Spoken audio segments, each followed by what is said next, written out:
everybody, welcome back to the Fin Factor. I'm Paul. And I'm Aaron. This is episode number 280. With us and off to my right, off screen, in a little box. Super producer Jason, the picture there he is. He's having a great night, by the way, folks. Everything is going smoothly. We started 6 minutes late just because we wanted to, and everything is fantastic. Right, Aaron? Smooth as butter. Ready to go. Ready to rock. Just like every night. He's going to need a new bell, I think. Yeah. Jeez, man. Okay, real quick, a couple things we want to let you guys know.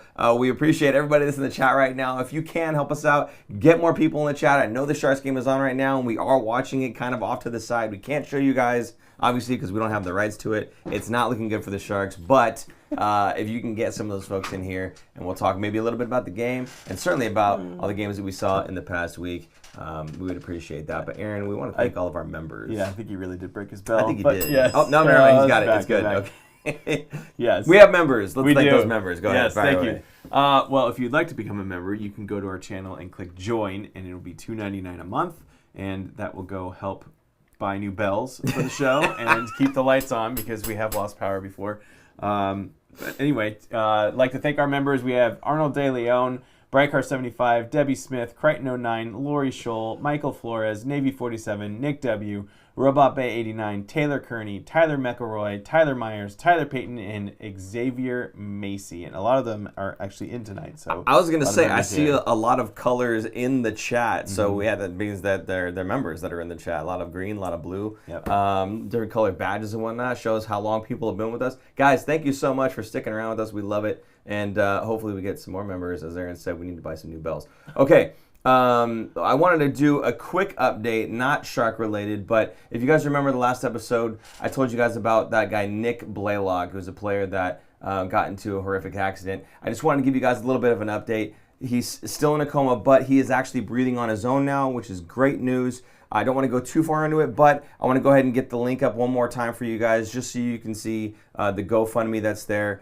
Super producer Jason's going to put this in the chat, but it's called Rally for Nick 97 Fighting for Miracles. If you guys can check that link out, he just put it in the chat. Anything that you can do to help support would be amazing. And they've raised quite a bit now, but again, it's one MRI after another for this poor guy. So the costs keep mounting. If there's anything else you guys can do to help out, they would really appreciate it, and so would we. So thank you for your consideration there. Aaron, let's move on to, I guess, talking about some of these games. We're going to kind of go, I think, maybe quickly through some of these, because a lot of them are older now. We haven't done a show in a bit. Yeah, we missed, we haven't done a show since, I think, right after the trade deadline. It's been a while.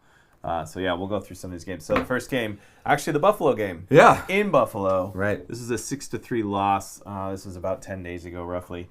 6-3 loss. Celebrini, Sherwood, and Wenberg scored the goals here. The game was kind of sloppy, but Buffalo, watching the game right now, Buffalo's a good team. They are actually the hottest team in the NHL, I think, since December 1st. So better than the Colorado Avalanche. Crazy. This team has turned the Jets on. It's nuts because Buffalo hasn't made the playoffs in, I want to say it's 16 years or 17 years. They've like set almost an NHL record. If they didn't set it, it's close to it. Mm-hmm. So it's an exciting time for Buffalo fans. The team is really gelling, really getting it together. And they kind of came out of nowhere because no one was really expecting them to be this good this year. Yeah. And there was talks of even them getting blown up because they started the season not well. So, good for Buffalo, bad for the Sharks tonight, and bad for the Sharks on this night a couple weeks ago. They battled back. The Sharks did battle back. This game got really chippy. Mm-hmm. I don't know if you remember this, but there were 2 fights almost back-to-back, and kind of a welcome to playoff hockey in a way for the Sharks, because the Sharks obviously haven't been in the playoffs in a number of years as well. Yeah. But Buffalo has been at the right there, almost making it a couple times, and they understand what it takes, which is what we've been kind of talking about the last couple shows here of the end of the season. The Sharks haven't really been in this position where they're fighting for a playoff spot like they are now, and a lot of other teams are as well. And they play a very different game. The refs play a very different game. Everything just kind of changes. And I don't think, this is why I'm still on the side of the fence where I don't think the Sharks are going to make playoffs, because they're not quite prepared. So, no, I'm not knocking them. I'm kind of excited for them to learn from this, because I think going into next season, they are going to be ready for this kind of hockey, and they're going to be out the gate better than they have been. Yeah, I think a few moves will bring in some guys that are ready for this type of hockey as well. So we'll see how that goes. And I don't want to harp on it too much, but I still feel like, man, that was a missed opportunity at the trade deadline to go and get somebody who could have helped out on that blue line. And again, not to make the playoff push now, not a rental player, right? A guy that you can bring in who's going to be with that group for a number of years going forward that can help the group now and into the future. And I think that there could have been a guy that they could have gone out and brought in. And I think that was a bit of a missed opportunity by Mike Greer, but you know what? I can understand the standpoint of, hey, this is the group that got us to where we are. We want to reward the group. And you don't reward the group by sending one of those guys away, Timothy Liljegren. But apart from him, everybody else more or less kind of stuck around. Yeah, for now. Yeah. For now. So this summer's going to be a big summer. This summer will be a very big summer. Yeah. UFAs are probably going away, and I don't know that many of them are coming back, quite frankly. But I think we certainly have assets to move around and bolster that up. And we'll see how that works out. But let's go ahead and take a look at the stats card for this game. Yeah, for this game, remember this is the Buffalo game from a while ago in Buffalo. Toffoli had a good night at 1.05. A lot of the guys just kind of mediocre here. On the defense, though, Orloff and Klingberg did not have a good night. Even Dickinson didn't have a good game here. Kurashev on the forwards, the worst there at minus 1.56. And Colin Graff with a kind of uncharacteristic, not great game. That's about a D game for him. Look at this Colin Graff. I love throwing that in there. Anyway, on to the next one. This game, right, it wasn't a good game. I like to see how the Sharks bounce back from these kinds of games, and bounce back they did. They go into Boston next game, and they get a 4-2 win here. Now, this game was Misa, Toffoli, Graff, and Eklund scoring. Yeah, baby. Probably the goal of the year. If you remember this one. Yeah. I mean, how do you forget this one, right? So the thing I love about the goal, by the way, wasn't even that goal itself. It was his dad's recreation of the goal. Did you see that? Yes. His dad tried to recreate it. I guess just, I don't know, maybe for fun. Sticking puck on the pond kind of thing, whatever it is. So he's trying to do this, and he's doing it over and over and over again, and he cannot get it. Yeah. And he finally did. He finally knocked it. Although he was sliding on his knees, he wasn't in zero gravity. Well, he's a little bit older. Yeah, well, I'm just saying. And I love the quote he said. He goes, "I taught him how to fall. Everything else sits on him." Right? So it was just an amazing goal. Again, awesome that it happened in Boston. Very reminiscent of Bobby Orr. I mean, he was flying through the air, right? And I mean, this is just a beautiful puck's fluttering after the rebound. He's jumping. He's flying. He hits it with the stick out of midair, and it just goes in. Does the tuck and roll after he scores. Beautiful goal. Goal of the year candidate, not for the Sharks, for the league. I'm telling you, I don't think there's a prettier goal out there so far this season. I mean, I have to see him because I haven't seen everybody else's, but I can't imagine something being as pretty as that. You know what's great is Boston being an original six team. This could be a good poster for the NHL to use for goal of the year kind of candidate, and seeing it over and over in highlights and commercials and stuff. You know what I'm talking about when they're hyping up NHL hype commercial, right? Watching the NHL just in general, and they show clips of all these different shows or different goals. This is going to definitely be one of them for a long time coming, which is fantastic. So the Sharks had the lead 4-0 in this game. They did give up a couple at the end there, but Nedeljkovic, a very good game in this one, a .951 save percentage, 39 saves. That's a ton of saves. He had a lot of work, exactly, and he only let 2 of those in. So great job on Ned in this game, keeping the Sharks in it, and then the Sharks offense, of course, doing the job that they need to do, getting 3 goals or more, and usually when you do that, you end up winning the game. The same thing with the 2 goals or less, right? So they let 2 in, but we're able to pull out the win here. Yeah, it did come down to the wire, and there was an empty netter here, I think, right? Or no, it was not an empty netter. No. But it did. Boston did come back, and they're a tough team. But we also had an e-bug in this game. So can you explain an e-bug? Yeah, the emergency backup goaltender. So Askarov was out with injury. They didn't have enough time to get Brossois out there. Laurent Brossois. They didn't have enough time to get him out. I love saying that name. I'm sorry. I'm going to say it over and over. It rolls off the tongue so well. It's so much fun. Vive la croissant. Vive le croissant. Brosson. Did you say Viva la Croissant or Brossois? I I heard croissant. I That's heard what croissant. Anyway, yeah, so e-bug. Yeah. Look at this colon It had graph. nothing to do with anything. You did get a goal. Anyway, he got a goal in the did. game. He got a goal. Great. But yeah, so the emergency backup goalie, Brossois, was not available because it was just too far. So they had to get whoever it was. I forget. Do you know the rule? Like how you can be an e-bug? You can't have signed a contract at anywhere, played any professionally at all. Correct. either way. So no professional Yeah. experience. You like basically kids that played in college but never went on after Right. that.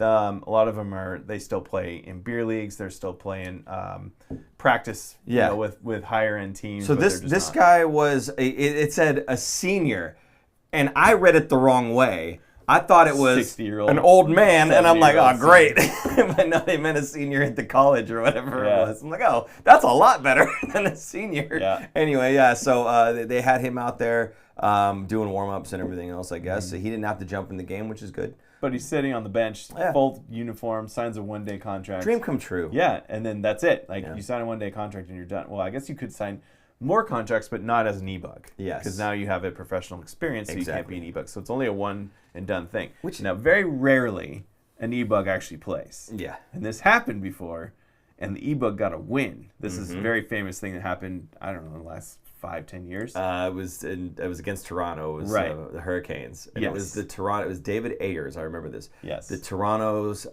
Zamboni driver. Yes. The Zamboni driver. Wait, that's real? Yes. The Zamboni driver. Yes. Plays goalie. He was in his late 30s, I think. He was an accountant, I think it was. Yeah, I don't he know. was older. He made a bunch of saves. Yep. And ended up winning the game. Yep. For the Carolina That's, Hurricanes. That's Austin Matthews, Mitch Marner, Yeah. and Nylander not Yes. able to score on an e-bug in an entire game, and Carolina won the game. Yeah. They treated it like he won the Stanley Cup. It's so great. Like, it's one thing to sign, it's another to play, and another one to get a win against Yeah. an elite team, at the time an elite team. Anyway, really good story. But that didn't happen in this game. He just sat on the bench. But still. It's dream always come true. exciting. When there's an e-bug, it only happens Yeah. for, I wouldn't even say once a year for each team. It's probably a handful in the entire NHL Yeah. during the year. Yeah. It doesn't happen that often. I would love for the rule to change on that, by the way. If the e-bug never actually got into the game, then he hasn't had any professional experience. You don't get professional experience by sitting on a bench and going through warm-ups. But I you think they sign a should give them, contract. I don't care. It's not experience. It's not actual experience. It's just you signed a contract and sat there. They need to give them the opportunity to get into a game, and the next time it comes around, I hope they make that change. Anyway. Get on with it. Wow. Get on with it. Get on with it. Get on with it. Yes, get on with it. And so we'll go to the hockey stat card after God. No, before God. Wow. Hateful. Ruined. Hateful. William Go ahead. Eklund, great game. That's what I'm talking about right 3.38. That's an A+ game right there. To Get Paul on with it. Celebrini, Graf, all having A games here. And on defense, Orlov, Dickinson, Desharnais, and Klingberg also having A games here. So a great game all around for the Sharks. If they played more games like this, they would win more games, and we wouldn't be talking about if they would be making playoffs. They would be in the driver's seat in a playoff position, Yeah. possibly in a divisional position, because the Pacific Division is garbage. It's trash. It is so bad. Yeah. The top team right now, the Anaheim Ducks, actually, I looked yesterday, so I haven't even looked at it today, but the Anaheim Ducks are at the top. They wouldn't even be in the wild card spot in the East. That's how bad the Pacific is.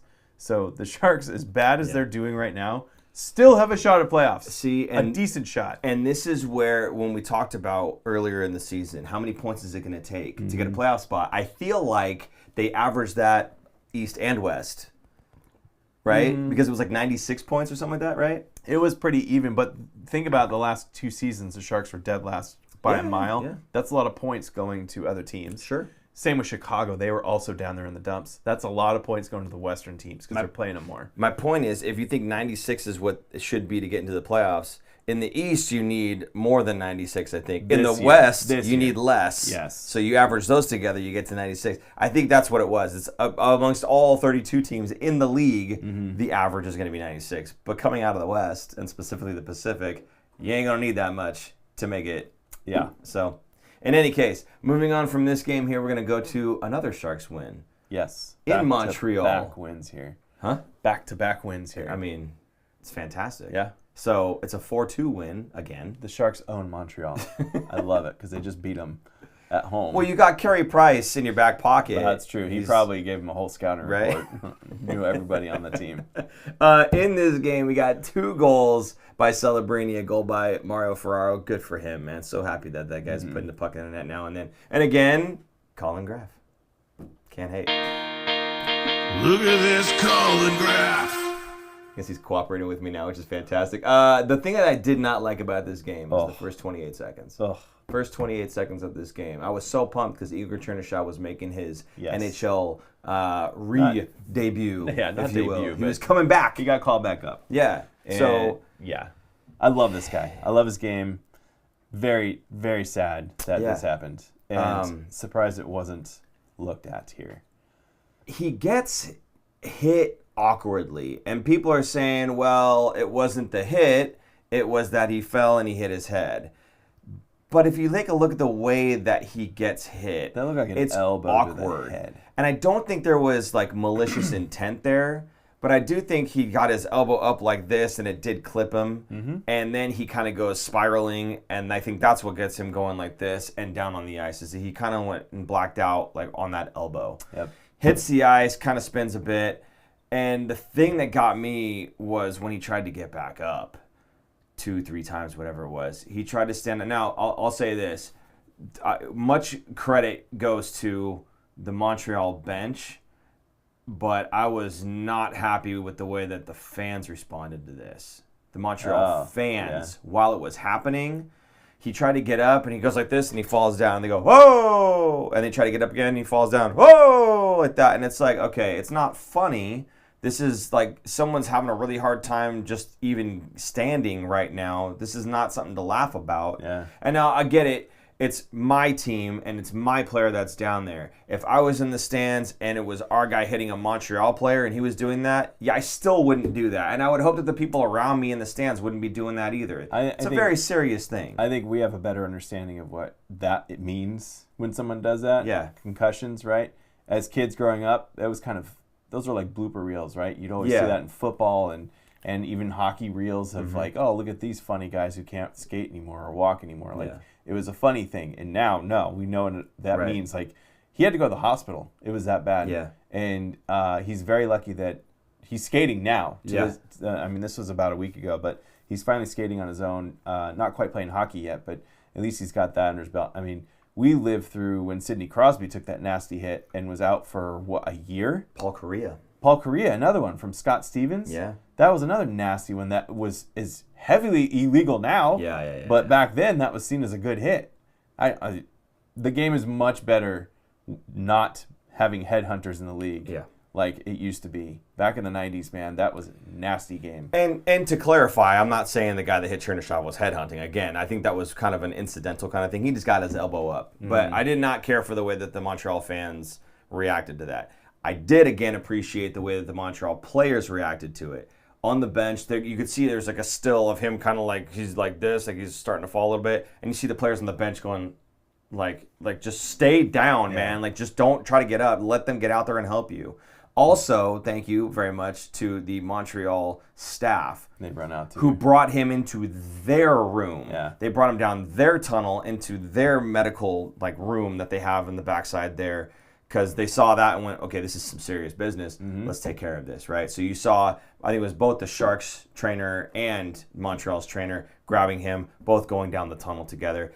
I appreciate that. And again, just good on Montreal for doing the right thing and for the players for reacting the right way. So there you go. My hat's off to Montreal in that fashion. But just, again, the big thing here is we beat them. And I'm happy that we beat them. 4-2 win. I'm glad I'll we take didn't that. lose after that. Yeah, for sure. You know, the interesting thing here was apparently Eklund led the team, not just the forwards, in time on ice. Well, he had himself a good game the game before in Boston. Why not, right? Absolutely. He's got kind of a hot hand now that he scored that amazing goal. So, yeah, give it to him again. I didn't catch how many penalties they took, and I know that he's on the PK as well as power play units and whatnot. That maybe that lent it to it a bit there, but I mean, still it's fantastic for the guy to go out there and again, after having a really good game the night before, to get most time on ice. Again, not just as the forwards, everybody. Yeah. So a lot of trust in him. And again, we talk about the things that, what are you doing away from the puck? And we'll talk about that more later on. What are you doing when you're not putting the puck in the net? And he did put the puck in the net, but in this game, he showed that he can do more, and he got the ice time for it. Something else we're going to talk about is earning your ice time. Stay tuned for that. Hockey stack. Oh, no. Ned had another good game. Yes. 25 saves on 27 shots. Only let 2 goals in. .926 save percentage. He's doing a fantastic job, at least in this past couple of games. Now, we are going to talk a little bit about today's game. Not so much tonight. Tonight, it's 5-0 with a minute 47 left. Ned's in net. We don't have a stat card for that, thankfully. But Beat off walls. we're getting beat all over the place. Beat on ice everywhere. So, but in any case, yes, Ned had another very good game. Anything else you want to say about that, or just jump to the stat No, card? hop a stat card. Okay, Let's do it. stats card, here we go. Celebrini 4.4, Graf 4.2. Yeah, baby. Will Smith 2.2. Those guys are all A+. Actually, Eklund as well as an A game there. And then Klingberg 3.88, shockingly. Orlov 2.53 and Ferraro 1.98. The worst game here, Dellandrea at minus 0.54. That's not that bad. That's I guess that's a D game. No, not even. That's a C game. Yeah. C game for both him and Misa were the worst. So that's a pretty good game all around by these players. So I don't know, what is it? I feel like they're stepping up and playing against these original 6 teams. Probably because they have a lot of family and friends that are watching them, and they're on the road, and they did great. So that's 2. They swept Montreal in the series this year, the home and away against Montreal. I can't remember what they did against Boston at home, but taking it to them in their house, and they're a pretty good team too, so that's good for them. Well, it didn't go so well. The next game here against Ottawa, a 7-4 loss. Now, of note, Ned was not in this game. Got a break, and Askarov's still injured. So we got Laurent Brossoit. I'm going to call him Croissant. Croissant.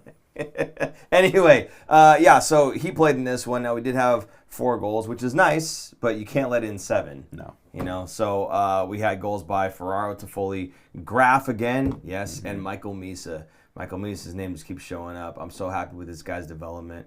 He's been doing a great job. I know he shows up as the third-line center, and I'm not sure what the time on ice says about that, whether or not he's getting second-line or third-line minutes. But to me, the guys he's playing with, that's our second line. They can put whatever they want on the graphics. To me, that is the second line. Yeah, he only got almost 12 minutes in this game. Second lowest of the forwards. Really? That was the Ottawa game. Yeah. I'm talking about. Yeah. Not a good game for him. Not a very good game for anybody, really, though. When you got 7 goals against, it's just not a good one. But he did contribute, at least offensively, putting 1 up there. So, anything you want to say about this one? Could we just skip straight to the card? Yeah, let's just skip to the card. Let's go to the card. Here we go. Look at the top. Toffoli and Misa, 2.6, 1.7. The forwards that were bad, Sherwood, Kirashev, Regenda, not a good night for them. Dickinson, 3.69. He had himself a night in Ottawa. Desharnais, 2.35. Those two, I like their game a lot. Tonight, Dickinson did not do so well. No. But those two, more often than not, I think I like that pairing a lot. I think they play off each other well. Orlov and Klingberg had a terrible night, minus 2.8 and a minus 3.94. So, just, again, playing well in 2 games back-to-back and then going into the next 2 games and just putting up stinkers. In fact, probably more after tonight's game. Yeah. So, that's it for Ottawa. Now they go to Edmonton. Edmonton just announced the game before this, Draisaitl gets hurt, and he's out for the season. So I'm thinking, okay, the Sharks are going to have an advantage here, right? Take it to him in Edmonton, get a win here. At that point in the season, in the standings, they were already really close to Edmonton. They could have even knocked Edmonton down into the wild card race and taken that 3rd spot of the division. Huge missed opportunity there. This is what they call a 4-point swing, right? Because it's a team that you're chasing in the playoffs, or for a playoff position, I should say. They're in the same division. If they win, they go 2 points ahead. If you win, you go 2 points ahead. So it's not like it's a normal win where you would just get 2 points. It prevents them from being able to get 2. So that's why it's considered a 4-point swing there.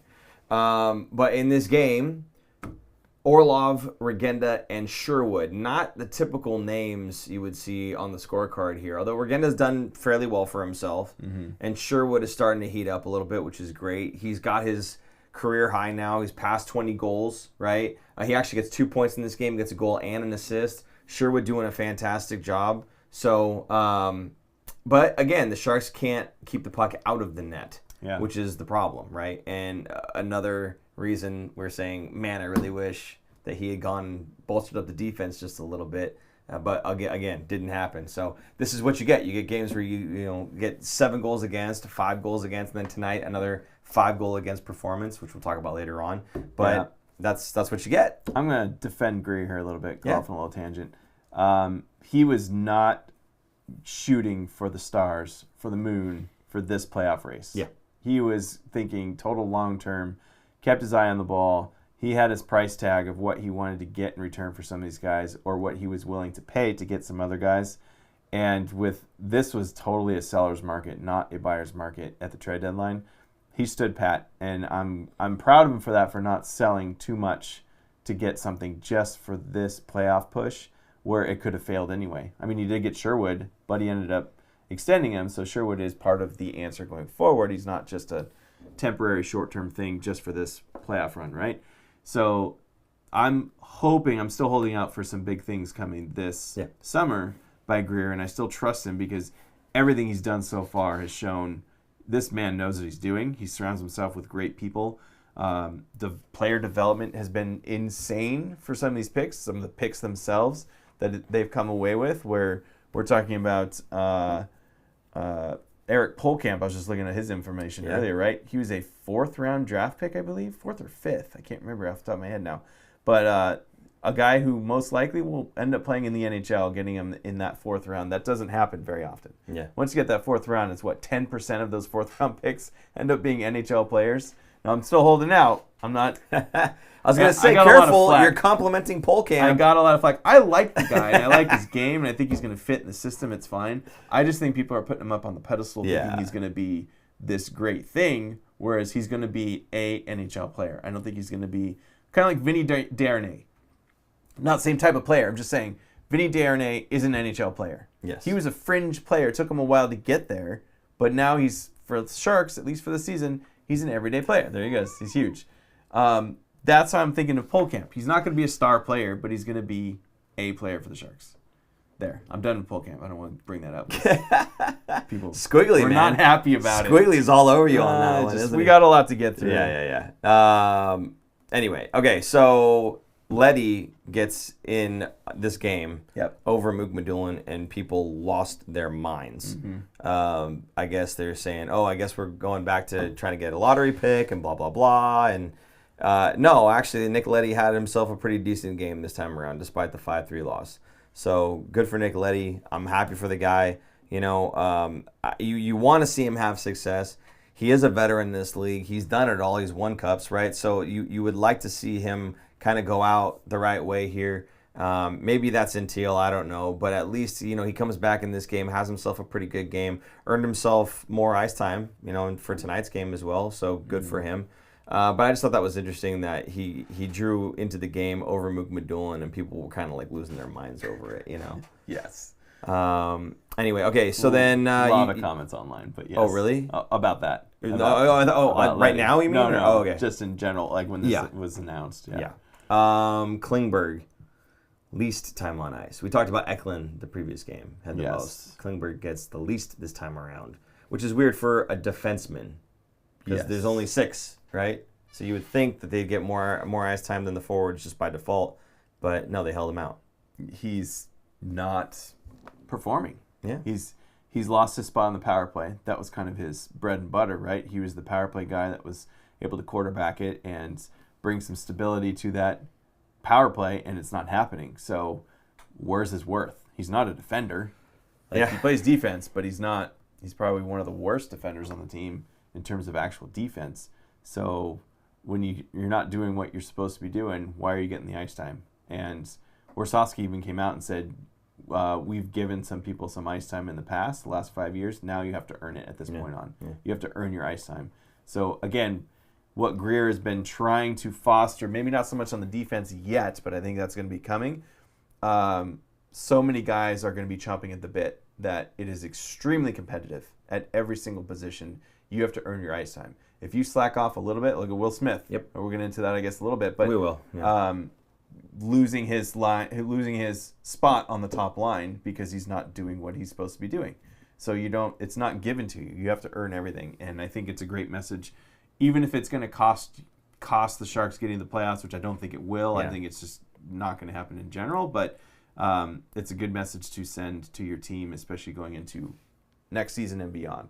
Yeah, we tried to get the clip, but unfortunately, I think Shang had the microphone to himself and forgot to point it At Warsawski, Yeah. Which is Extremely too bad. disappointing. Downright embarrassing. I thought you were going to get the well, Shang. Well, Shang, if I knew that answer, then I wouldn't have. We would have started off better. Oh, my God. Anyway, yeah, so you couldn't really hear Warsawski, but what the question really, at first the question was, what happened that those 2 goals against? He goes, yeah, we weren't winning the battles in front of the net. And he says, well, what do they need to do, to prevent those goals? And he says, win the battles in front of the net. Like, you could tell Warsawski was like, I'm not having it right now. Okay, this is a bad loss. Yeah. I don't want to sit here and just talk about this the whole time.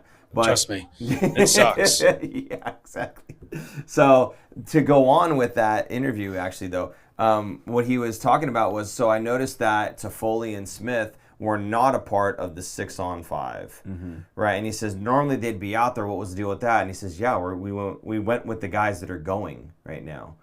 Again, a bit of a shot to Toffoli and Smith, not just Smith, Toffoli and Smith, right? Yep. If you're not going to be going, right, in his eyes, then you don't need the ice time. I'll put somebody else out there who's willing to go. So he followed up again and asked them, so what were they doing that earned them that ice time, right? Again, Shang, Poking the bear. he's just trying to pull, right? And that's his job, and I appreciate that. He's just trying to get something out of him. And so essentially what Warsawski, he then elaborated a little bit more. So good on you, Shang. You finally got him to say something. He said... I keep telling myself there's got to be a reason why this keeps happening in a sense. He said what the guys were doing was, they get on pucks, they're blocking shots, selling out, right? Doing the hard things, chipping pucks deep, hard on the forecheck, those types of things. And apparently that is part of what had Toffoli and Smith out of that 6-on-5 and not getting that ice time, right? So I think that was just a huge message that was being sent. He went on to say that he had spent 4 years, and I was a little confused at this at first. 4 years because 2 years he was the assistant coach, if you remember. Yes. That's why he said 4 years. It was 2 years as the assistant coach, and then 2 years now as the head coach of the team. So he said we spent 4 years working on development for these guys, right? And I thought that was kind of funny because the only guys that have been there for that long, Ferraro, Eklund, Graf, and Mook Madulin. Graf was there for 4 years? Well, I'm just saying, so while he was still an assistant, prior to those are the only 4 on the roster that have seen him as the head coach. Yeah. Prior to this past 2 seasons, right? So he says we worked on development for 4 years. I'm like, okay, was he firing a shot at one of those guys maybe? But I think he was just saying in terms of development in general, right? You had Will Smith still playing in the NCAA. They probably told him, hey, this is what we need you to work on, right? Yeah. And that's part of that development path. And what they're supposed to do as coaches and as development, telling these guys what they need to work on. He says, we've been doing this for 4 years now. And I guess the thing after that was, he's saying we've been kind of handing some things to some players. That phrase I found interesting. Handing some things to some players. To me, that you're not talking about Toffoli. Toffoli's a veteran in this league. You're not handing him much of anything. He wasn't even on the first line. He's been on the second and third line for the most part, right? So you're not handing him anything. That's a shot at Will Smith. Just point blank. That's a shot right at Will Smith. I don't think just Will Smith. Well, I think there's multiple guys. I'm sure, yeah, but when he says kind of handing things to players, to people... Oh, I think it also means Klingberg. Okay, maybe Klingberg, yeah, Because sure. they handed him the power play. Sure. I don't think it was just Will Smith. Okay, so 2 players then. Probably more. Come on, man. Anyway, again, to me, that's what that was. And he says you have to earn your ice time out there. So, yes, Klingberg didn't have much ice time there, and Will Smith got bumped down to the second line or to the third line, whichever way you want to see it. Those middle 6 guys are kind of interchangeable, right? And to me, this is kind of what I've been saying about him, is that he's not doing the things that he asked for. He asked for get the pucks in there, forecheck, sell out, play hard. Right, be aggressive. He's asking for those things. And those are the things that I don't see Will doing. Again, Will had a great opportunity in tonight's game. Ripped one off the crossbar, didn't go in. That sucks. Do I think he's a terrible shooter because it didn't go in? No, not at all. And I love that he had that opportunity and it just didn't happen to go in. That's too bad. Oh, well, we can move on from that. But when you're not willing to go and forecheck and battle for pucks, but everybody else on your team is, yeah, take a seat. We'll put somebody else out there who will go and do it. And if that's Regenda and he's not going to score as many goals, I'm fine with that because he's willing to go out there and do the things that everybody else knows that they have to do, right? And I put this out there in some Reddit post or whatever. If Will Smith played with the hustle and aggression that even Eklund did, right? The big thing is, you can't, he gets compared to Macklin Celebrini all the time. It's not fair. I don't know anyone who's actually comparing Will Smith to Macklin Celebrini and thinking, they should be the same player. Nobody's Macklin Celebrini. Nobody's 99% of the league is not Macklin Celebrini. So yeah, of course we're not going to compare Will Smith to Mac. That's totally not fair. All I'm saying is if you get the jam from William Eklund and put it into the offensive skill set and heads-up play of Will Smith, and you take away the fear of getting hit that Eklund doesn't have. Eklund doesn't fear getting hit. Eklund doesn't fear contact. If you mesh those two things together, Will Smith is going to be an absolute monster, but he's got to get there. And the problem is he's not even trying to get there. He's relying on what's worked for him so far, and the development guys are asking him to do more, do something different. Again, not succeed at it. Just try it. I just need you to go out there and try to forecheck hard. But if you're just going over there and waving your stick at him and hoping that's going to get the puck, that ain't it. So that's my whole rant on this one here. There you go. The more you know. Actually, I said that was my rant, but we do have one more quote, and it is from Warsofsky. And I'm just going to read this off, and I apologize. I'll be looking down here. We didn't get this in time. But it says, when he has the puck on his stick, he says, I want him to keep the puck on his stick and drive pucks and be aggressive. You have a lot more time sometimes than you think you do to make plays. He's got the skill and the ability that we've seen him do that. Just got to get his confidence back. Some folks are saying, well, if he gets bumped down a line, that hurts his confidence. I don't agree with that. You got to work through it. This guy has been playing hockey for more than half of his life. No, it hasn't been at the NHL level, but it's been at the highest competitive level for every age group that he's played. If he doesn't know by now to work hard to keep your spot, and when you don't, you get bumped down a line, I don't know what to tell you, because that is youth sports. That is highly competitive youth sports. That lesson is learned the entire way through. So if this hurts his confidence, I don't know what to tell you. I really don't. Smith needs to work on his compete level from Breakout. And Crichton says, do you think the hit he took that hurt him last time spooked him?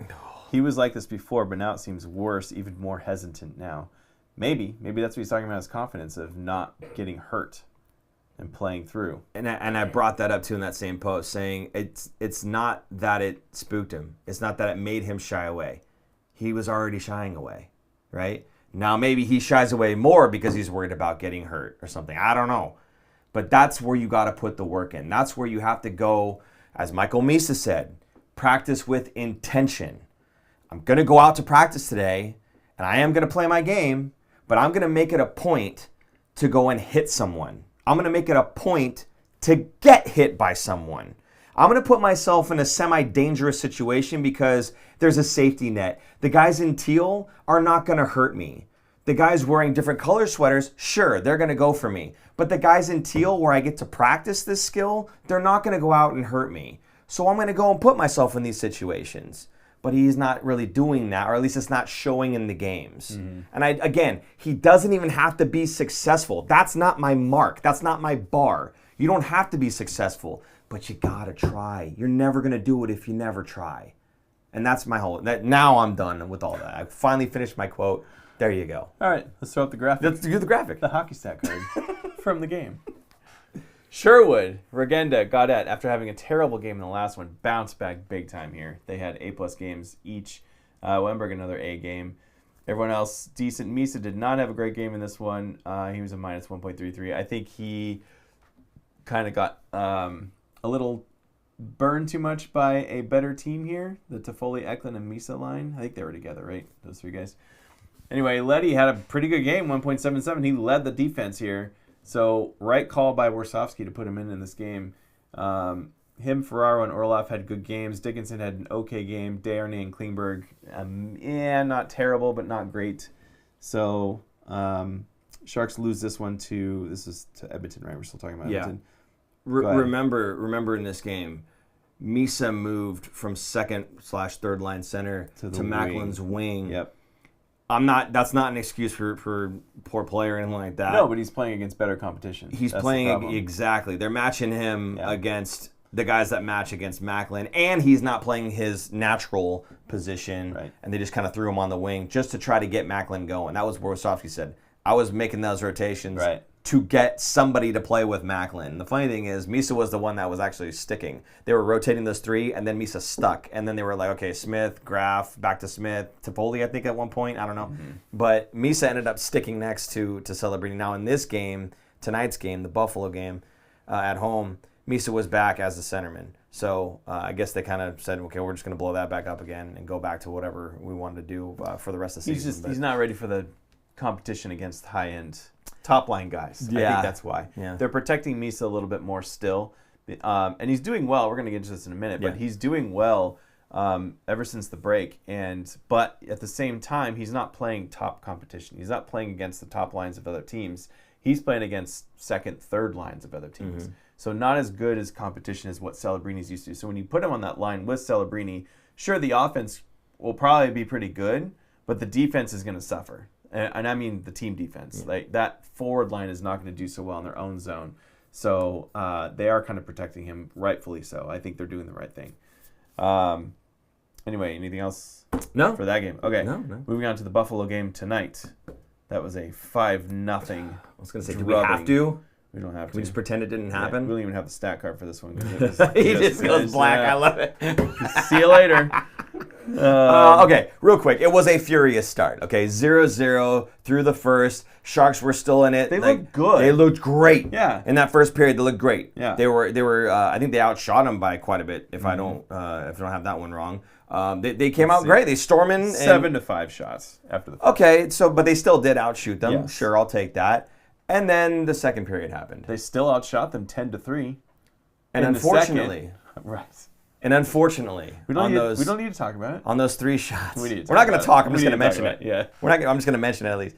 Unfortunately, on those 3 shots by Buffalo in the second period, 3 goals went in. 0% save percentage in the second period. I don't know if that's ever happened. I'm sure. I mean, just absolutely freaking embarrassing. It is absolutely freaking embarrassing. 3 goals on 3 shots. It's happened. It's had to have happened before. No. I challenge anyone. Yeah, 5 goals on 15 shots in total, says Crichton. And you know what, though? Here's what it is. 3 goals on 3 shots, yes. And then, third period should go differently. No, first shot on goal in the third period goes in. 4 goals on 4 shots.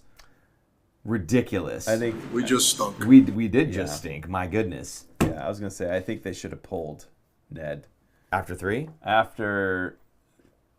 Maybe if not after the third, then after the fourth, or maybe start the third period with Bressois. Just save him. More to save him, but also send a message to the team like get your butt into gear right now. Like we have 1 period left. Let's you guys left Ned out to dry. Let's go. Crichton wants the Men in Black to erase the game. Yes. I love it. Just not a very good showing for the Sharks. They end up finally losing 0%. LOL. Yes, Breakout. They end up losing this one again by a score of 5-0. Usually the Sharks don't have a problem putting the puck in the net, and usually they have a problem keeping the puck out of the net. And unfortunately, one of these things was not like the other tonight, and they could not score a goal. They had good opportunities. Again, the crossbar. We saw a couple that shot leaked through and went through the crease and out. But it just didn't. It wasn't their night tonight. They had good moments. Yeah. But now the Sharks are a -32 goal differential on the season after those last couple losses stacked up there. Not good. I don't even know if they're not even able to fix that. But what's crazy is they're still in a playoff position. You can't fix it because we didn't go out and get another defenseman. Anyway, if they got a win tonight, they would be sitting in that second wildcard spot. Above I'd give Los up one of my Angeles. children for a win.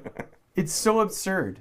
This race, it's as bad as the Sharks have been, like as inconsistent as they've been. it's still going to come down to the last week of games. They might make the playoffs. How many games in hand do we have now again? Only about one or two. There's one on or these two? teams, yeah. Okay. So it's not as big of a...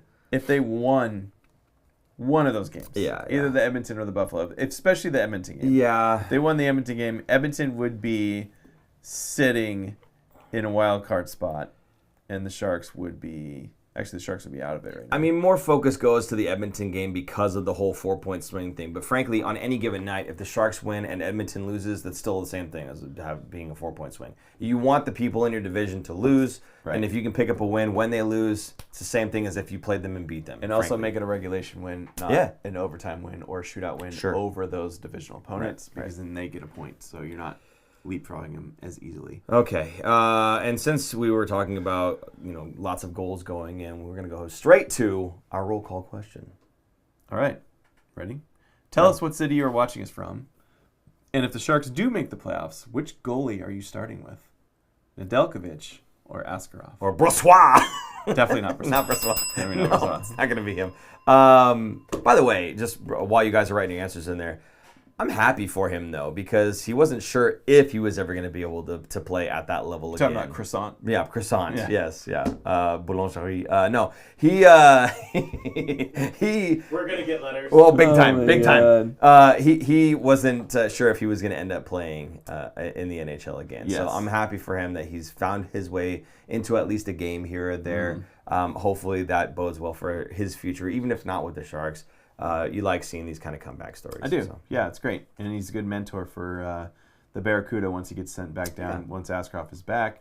And the Barracuda are doing very well, so he's a great addition to the San Jose Sharks, where if and when someone does get hurt like Askarov, they do have a goalie who has NHL experience, a veteran who's coming up and trying to at least play and do okay. I mean, he had 6 goals against in that game. Because one of those was an empty netter, so it wasn't as bad as 7. Oh, right. Yeah, not that bad. I actually was the one that posed this question as the roll call question, but Aaron's friend did most of the work, I think, on this one. Your buddy Claude? My buddy Claude. So I take all the stats from Natural Stat Trick. So I took even strength, all strength, penalty kill. I wanted to focus on those things for goalies. Took all those stats, compared him to the rest of the league, and I did it like 500 minutes minimum for goalies, so you're taking out the guys that played 1 or 2 games and skews the stats. So here they are ranked for the top, I think it was 70-ish goalies. 70 for most of these stats. So comparison here, all strength, 907 to 888, Nedeljkovic over Askarov for save percentage, 2.69 goals against versus 3.39. Goals saved above average. This is a big advanced stat that a lot of people look at. Plus 251 for Nedeljkovic. So he's saving 2.5 more goals than should be scored against him. Now, again, this is before tonight's game as well. So this is probably slightly skewed after giving up 5. Whereas Askarov is giving up a minus 13.84, which is not good. This is at all strength, by the way. Even strength is a little bit different story. Maybe I don't need to read through all these, but even strength, Nedeljkovic's goal saved above average is 4.34, which is really good, and Askarov's is 12.02, negative 12.02. Penalty kill is where Askarov shines. His goals saved above average, or goals scored above average. Goals saved above average. Goals saved above average. I cannot lie, it was a lot last month, and he severely out edges Nedeljkovic at a plus point or a 4.31. So he's actually ranked 13th out of the league, out of the 70th for penalty kill save percentage. So that's pretty good. I think that's more because high danger save percentage. I didn't pull up those stats exactly and put these in here, but anyway, based on these stats and these categories, it's leaning towards Nedeljkovic. Now, Nedeljkovic has played 10 less games, well, I guess 9 less games now after tonight. Yeah. So Askarov has had a little bit more ice time and more games played than Nedeljkovic. But I'm curious to what you guys think. What do you think? Interesting. Well, if you remember at the beginning of the season, Are you still saying that because of what you said in the beginning of the season? What? That you picked Nedeljkovic being the better goalie over Askarov? Am I picking him for playoffs because I said that at the beginning of the season? Yes. No, I'm picking that because all the stats just said he's the guy that you should be going with. Are you kidding me? Yeah. But no, that's what I kind of felt was going to happen at the beginning of the season was Nedeljkovic's experience is probably going to outshine. Askarov is the future, don't get me wrong. And he's fantastic even now. Yes, 100% he is. But I think he's still prone to some of the young guy stuff, the young guy slumps, the bumps in the road, right? Whereas Nedeljkovic has kind of seen that, been there, done that kind of thing. Not that he's super steady. I just think that some of that veteran experience and that poise kind of shines through, and some of those numbers show that. Now, it's interesting, though, on the PK that Askarov does shine more than Nedeljkovic does. And I can't say that I'm too surprised, honestly, because what do we always talk about with Askarov? He has a hard time making the save, or he's standing right in front of it and staring at it, and the puck just happens to go past him. But if you need a guy to be agile and make a toe save, he's your man. And when you have a one player down, they're generally going to get into the house much easier. And a lot of those times you notice there's that pass that comes from the point down behind the goal line, and then they one-time that right to the center where there's somebody hanging out right there, and then that one-timer happens really in tight. Those are the saves that he likes to make as well. So all of those plays that they have where everything's coming down right into the paint, into the low slot area, right? That's where Askarov shines. That's where his twitchiness comes and makes these big saves. And you saw it on those stats there. So apart from that, though, I think Nedeljkovic certainly has the upper hand, as the stats would go to show. And that's the guy that I would start in the playoffs, see how he does. And if you need to make a change, I think you're okay going to Askarov, of course, because, again, he's a beast in net just as much as Nedeljkovic is. So, yeah. I'd still go with Askarov. You would? I would, just because, to me, he's clearly shown that he's the starter. When healthy, he's played more games than Nedeljkovic. I think the players and the coaching staff trust him more and expect him to be kind of that starter. And it's a confidence thing, I think, throwing your confidence behind the goalie. I think Askarov is still getting better. He still has, like you said, he has his bumps in the road, right? I think where he does not excel at, where he does poorly at, is traffic. When there's traffic in front of the net and the shots come from the point, he's not getting around those players. And he's a big dude. He should be able to be better at it. But he's struggling with that. I think that's going to come with experience. He's still very young.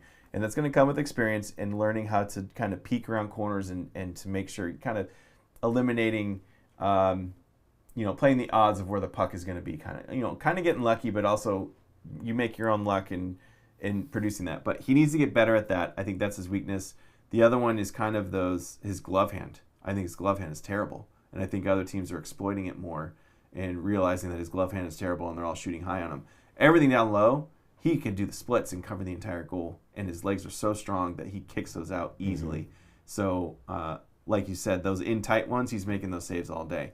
The ones that are killing him, the long-range shots, and even some mid-range shots, he's not doing so well. He's just not seeing them. Yeah. I do think Nedeljkovic does better at him, and also doing better about seeing around traffic. But I think Askarov is just a little bit more athletic and a little bit bigger than Nedeljkovic. But I'd still go with Askarov just because you've kind of done that all season. And I think it would be kind of a mind trip for him if you went with Nedeljkovic to start the series. Unless you're not healthy, that's a different story. But if they're both healthy, I think you go with Askarov.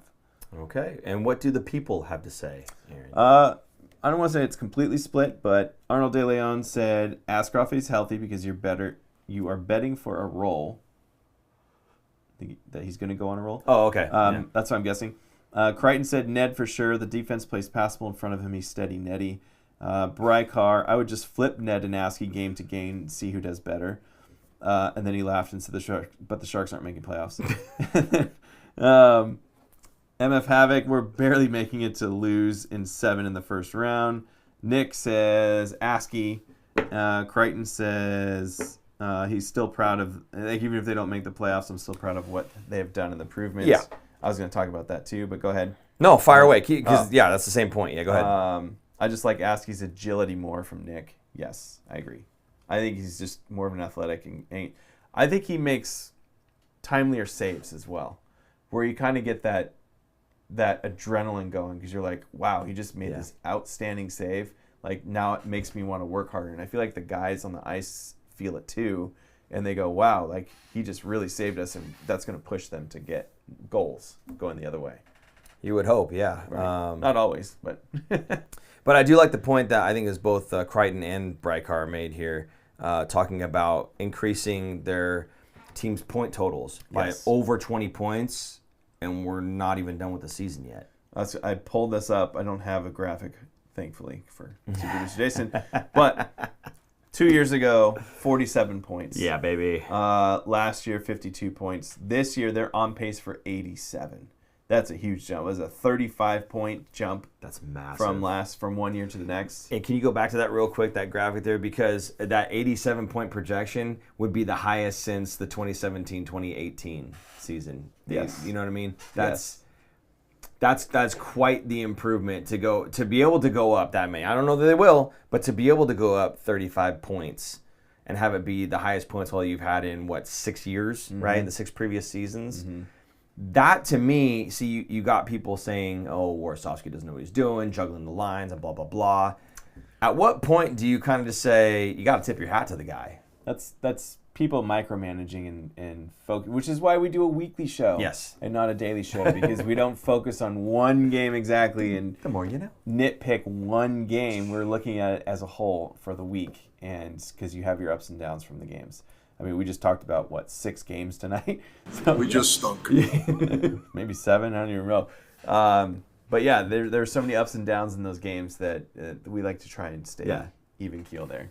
Like somebody said, steady Netty. It's kind of like how we try to run the show a little bit here. Is sometimes you're going to win, sometimes you're going to lose, and as long as it kind of goes like that during the week, or just lose video altogether, as long as it's kind of like that over the week, you stay even keel. But if we get a big win and everybody's like super excited about it, or a big loss and everybody's super in the dumps about it, you don't want to do a show like with that energy. You kind of take the average, right, the way through. So.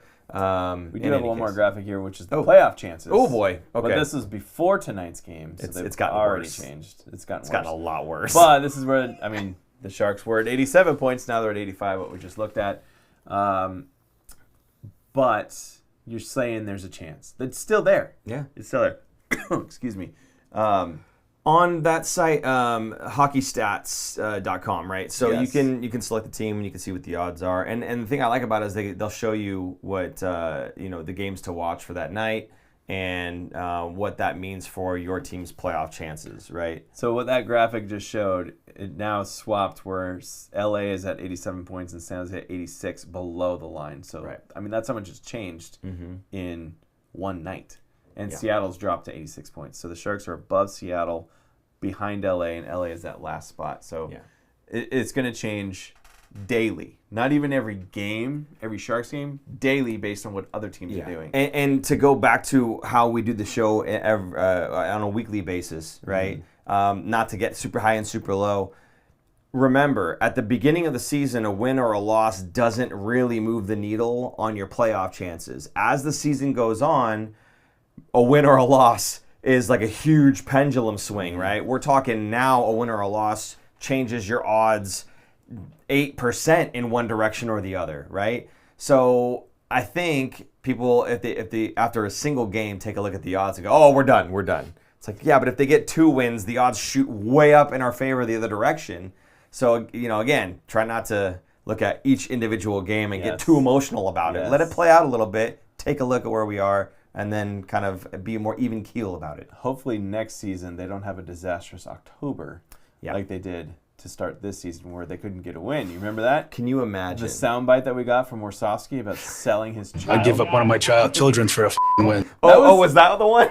That was this season. I know. That was in October. Like, it's crazy. It's crazy how much it's swung in one direction. But if you take half those games and win, not even half, a quarter of those games and turn those into wins, we're in a much different position here with the Sharks. We're in the top 3 in the division. Yeah, say not even in the wild card. No. We're in the division. Absolutely. Might even be in the division lead, which is crazy. So, again, the Sharks have more games against teams that have less wins than the majority of the other teams in the NHL. I don't want to say favorable or easy. That's why I'm putting it that way. What? The Sharks play games against teams that are either out of playoff position or are fighting for playoff position more so than other teams. They have an easier schedule, okay? They have an easier schedule. I'm just going to say it. I looked at it. They have 10 games against teams below them in the standings. Yeah. Below the Sharks. That's what I said. Okay. That was a very roundabout. Oh, I can lie. It was, a lot last, month. That's And exactly what I was waiting for. And if you like that, you can go to our store and pick up one of the shirts that has that on it. It's fantastic. Oh, here we go. Super Producer Jason on the website. If you go to the, Finfactor.com, support the show. Support the show. That's going to take you to our store. And if you scroll down, maybe a little more. Yeah. Oh, there it is. At the bottom left. Oh, yes. He's just messing with you now. Yes. So there you go. That is the Tomas Hurdle. I cannot lie. It was a lot. Last month. Anyway, so you can pick up that shirt if you'd like. Several colors and sizes as well. There you go. In any case, I don't know if there's anything else you wanted to say about the goaltending. Nope. But let's go ahead and move on. I know Super Producer Jason would like us to continue. So Celebrini Making history here. again. I made this graphic not with Claude because it doesn't do graphics. This is actually with ChatGPT. And Super Producer Jason made me promise to never do this again. He said, "This is not the look that we're going for on this show, but we're gonna do it one time. Here it is." Oh, that was cool. Fastest teenager in NHL history to get to 90 points. He was third fastest, only behind Sidney Crosby in 06-07. It took him 54 games. And Wayne Gretzky in 1979 to 1980 took him 56 games. It took Macklin 62. That is incredible company. Now, the next kind of milestone that we're going to see won't be until the very end of the season, and it's actually the most points by a teenager in NHL history because he will not be turning 20 until I think his birthday's in June. Off season, yeah. Yeah, so it'll be in the off season. So the rest of the regular season, every point that he gets is going to be climbing that leaderboard, and that leaderboard happens to be those two guys in front of him. That's it. So he's chasing Wayne Gretzky and Sidney Crosby for the most points by a teenager, which is absolutely absurd. Cartoon Crosby looks very happy, by the way. Yeah. I don't know what's happening up and to the right, but they're all looking at it. Yeah. Just saying. I think the puck is flying up there. I don't know. can I burn this graphic? I'm going to post this one on social media because I'm so proud of it. So good. It only took about 2 different sessions and 7 or 8 tries because it kept spelling things wrong and doing. Oh, it's awful. It is awful. But I didn't have to make it. So Well, there you go. Certainly we love tracking what Macklin's doing, and he's just such an amazing talent, and I'm so happy that we did not lose that lottery. yes. Good Oh God. my God. Can you imagine where we'd be without him? No, I don't want to because that would be what? Who was picking after? Was it Chicago?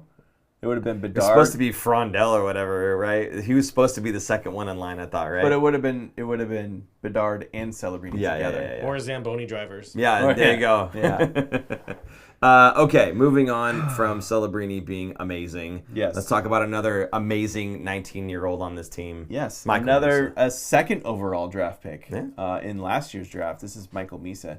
So I wanted to see. He's been red hot since the break, right? Since the Olympic break. So I was curious at how good he was doing compared to what he was doing before. So I put this graphic together. Oh, no, not another ChatGPT. Not ChatGPT this time. This is Claude putting this together. Well, okay, but let's preface this. It got the spelling Michael wrong, and we had to redo the name just before the show. Why I gotta blow it up? I'm just saying. I gotta blow it up. It doesn't matter. All stats are from Natural Stat Trick, but I also took the card from JFresh Hockey, which I didn't put together for the show, but I fed it into Claude so they could get some more stats. So before the Olympic break, he had 18 games played. He only had 2 goals, 8 points. His points per 60 was 2.26. Goals per 60 was 0.56. His shooting percentage was 8.7, and his point involvement 61.5%. After the Olympic break, in 11 games, so this is not including tonight, but he didn't get anything tonight anyway. 5 goals, 8 points, 3.56 points per 60 minutes, 2.23 goals per 60 minutes. His shooting percentage is 38.5, which is absurd. That's obviously going to come down. I don't know how many shots he actually got tonight to bring that down, but point involvement has gone up to 80%. So what the cool thing here is on defense. Before the break, 7 giveaways. 11 giveaways and no takeaways. After the break, only 7 giveaways, so it dropped by 4, but he's gotten 3 takeaways, so he's getting better defensively. His even strength Corsi has jumped from 45.2 to 49.7. His all strength Corsi from 48.8 to 52.8. And Corsi, real quick, that means it goes by shots, right? Corsi is shots. I think it's when you're on the ice, and is your team more dangerous, or is the other line more dangerous against you?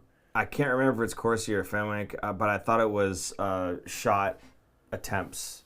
Yes. It's shot attempts for versus shot attempts against. And also the quality of shots for. Okay. I think it's taken into account as well. So it's a huge formulaic kind of thing, algebra. Wow. You know. You remember math. It's quite a back word in you the got day. there. Thank you. It came out correctly. I was surprised. I heard it in my head. Sometimes it doesn't come out right.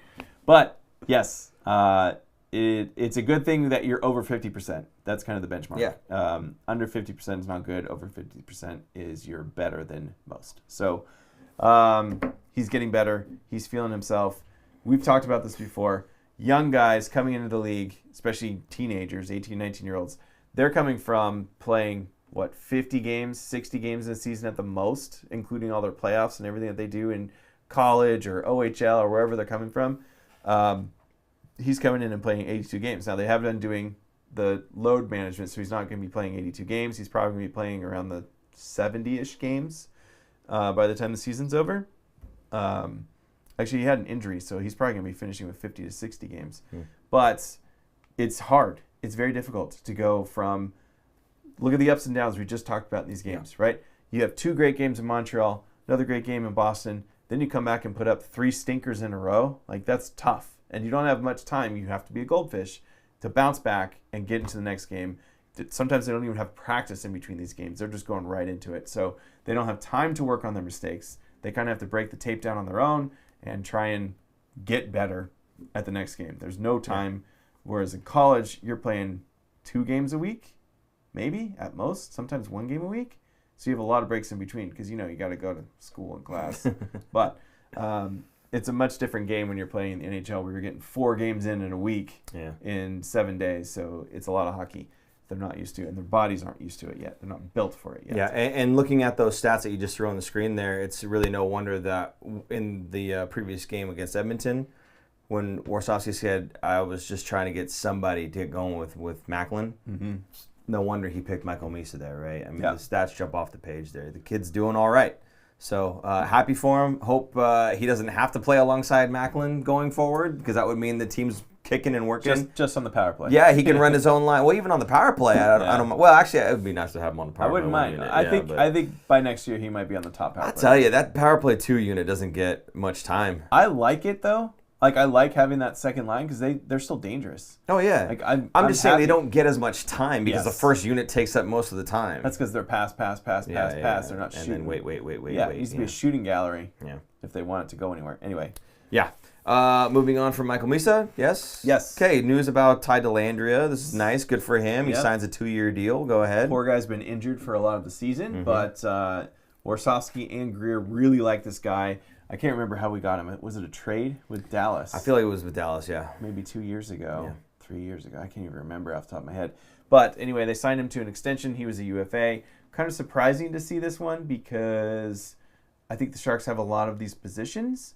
But again, going back to what Warsawski is saying, where you have to earn your ice time, I don't think Reeves is going to be coming back next year. I don't even know if he's going to get much playing time in the next couple weeks here. But there's going to be some spots that are going to be gone going into next season. So Dellandrea is going to be there. He's one of the better penalty killers, I think, for the team. He shows a lot of speed on there. He's one of the fastest guys on the team, too, I think. Him and Ostapchuk. So they like his game and what he brings to the team. He's not exactly lighting up the lamp, but a fourth-line guy with experience and knows how to be a professional. It's going to be great for these young guys. And it's a 2-year extension at $3.25 million total, not per year. Right? Did we put that on the screen? There it is. 1.625 is the cap hit for a total of 3.25. That's doing nothing to the cap. It's fantastic. He is an RFA, which is interesting. I forgot how young he is. I thought he was a lot older. But when it expires, he will be 27 years old. Is that right? Yeah, and he'll be a UFA. Right? And he will be a UFA. At that point, he'll be a UFA, Yes. So Todd Dellandrea here for another couple years. Yeah, solid signing. He's not there to put the puck in the net. Frankly, he's there for all the other intangibles, and you can get a guy that takes, what was it, 1.6% of your total cap hit, and he fulfills that roster spot. And again, they like his game. They like what he does. He does kill penalties, which is excellent, right? So yeah, I think it's a good signing for the Sharks, and 2 more years of Dellandrea. So there you go. Cool. Okay. Moving on, upcoming games. We have 1, 2, 3, 4 of them. We're not going to do a show until Tuesday, that's right. So again, this is where I like to tell you guys, if you're not subscribed, hit that button, hit that bell, because sometimes we don't know. Today's a Thursday. We're going to do a next show on a Tuesday, and then after that, we're going to go back to a Sunday, I'm sure. So it'd be better for you guys to know when we're going live by hitting the subscribe button hitting the bell. On Easter? Are we really? Yeah, sure. Why not? Wait, are we? We'll hide eggs around the We do that right? thing. I don't know, maybe not. But see, even we don't know. That's why you got to hit the button. There you go. So anyway, games coming up Saturday against Philadelphia. And that one's at home. It's a 1 p.m. game. Tuesday in Nashville, 5 p.m. Thursday in St. Louis, another 5 p.m. game. And then Saturday in Columbus against the Blue Jackets. That's a 2 p.m. game. Yes. 4 games. 1, 2, 3, 4. Well, wait. No. Are we doing a show on Tuesday? Maybe. So we're going to be covering Philly and Nashville only, right? I guess. I swear we worked this out before. We're live.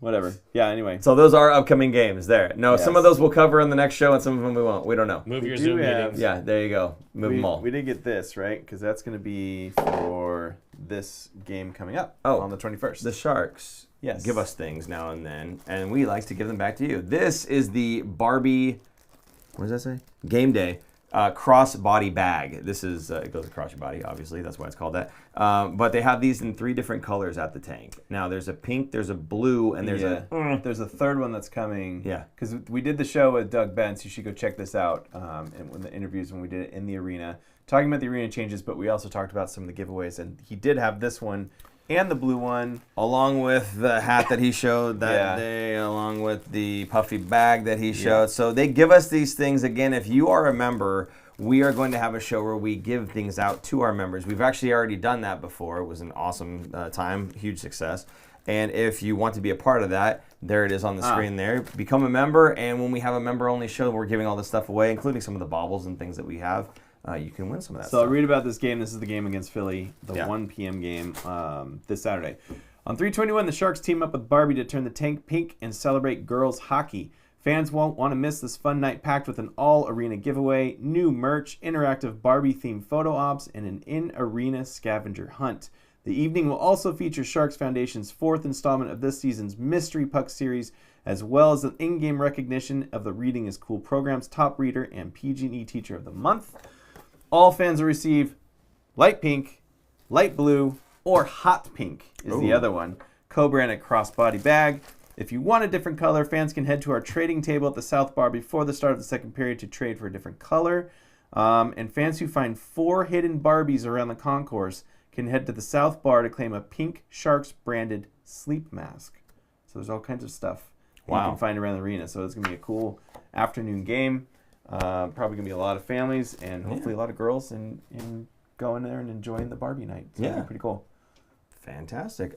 So seeing as how we're probably going to do their show on Tuesday, we'll only talk about the 2 games then, I guess. The Saturday against Philly, that's at home, and then Tuesday in Nashville. That's 2 games against opponents that are lower in the standings than the Sharks are. That Nashville game is another one of those ones where you're kind of chasing somebody in that you're fighting somebody, I should say, for that wild card spot. So that's going to be another big one, just like the Edmonton game was, right? Yes. Always good. And Nashville's kind of dropped off a little bit here. I guess they're 1 point ahead of the Sharks. Ahead of us. Yeah. But the Sharks have a game in hand, so it'll be good to leapfrog them and put them out of their misery and hopefully not have them chasing the Sharks in the standings for doing the same thing. Okay. And Philly's record is almost the same as the Sharks, but they're in the East, unfortunately for them, so they are actually way out of a playoff spot in their seasons. They're not going to be making playoffs, for sure. They're already not mathematically eliminated, but most likely eliminated. Okay. Oh, wait a minute. We got New member. Oh, Welcome to basic membership. Who is it? single Arizona. I think Asian. Asian Dork 23. I'm just reading the name. But Hey man, thank you for being a member. We appreciate you. And yes, you just bought yourself a ticket to getting into the show. That's a members only show. Whenever we decide to do it, we will let you know to get any of this type of stuff as giveaways, essentially. So, and as the Sharks give us more things, we'll put those out to you guys as well. And we'll find other things that we have around here, like I said, baubles and we whatever still else. have a box to open of cards from last Oh, year's. yeah, that's right. Last year's set of, is it Upper Deck? I think it's Upper Deck. Could be a Macklin Celebrini Could be. rookie card in there. Yeah. Just saying. Yep. So anyway, welcome and thank you so much for supporting the show. We do appreciate you doing that. There you go. Aaron, anything else you want to say about these two games? No. If the Sharks can pull off wins here, then we're going to be talking about playoff chances going back up to like 40%. So Yeah. it's going to be a big swing, like we said earlier. After the end of the week, try not to watch it game by game, but maybe week by week. Just big emotional roller coaster. I swear, it's gonna come down to the very last week of the season, the last game or two of the season. The Sharks are gonna be shooting for that playoff spot. Yeah. Real quick, before we get towards the end of the thing here, I just wanted to say, because we were just talking about playoffs, my son's 12UAA team, they crushed it in NorCal playoffs. Nice. Absolutely did a fantastic job. They had like one loss the entire season. They had one tie during playoffs, and they ended up winning their final game 11-1, which was amazing.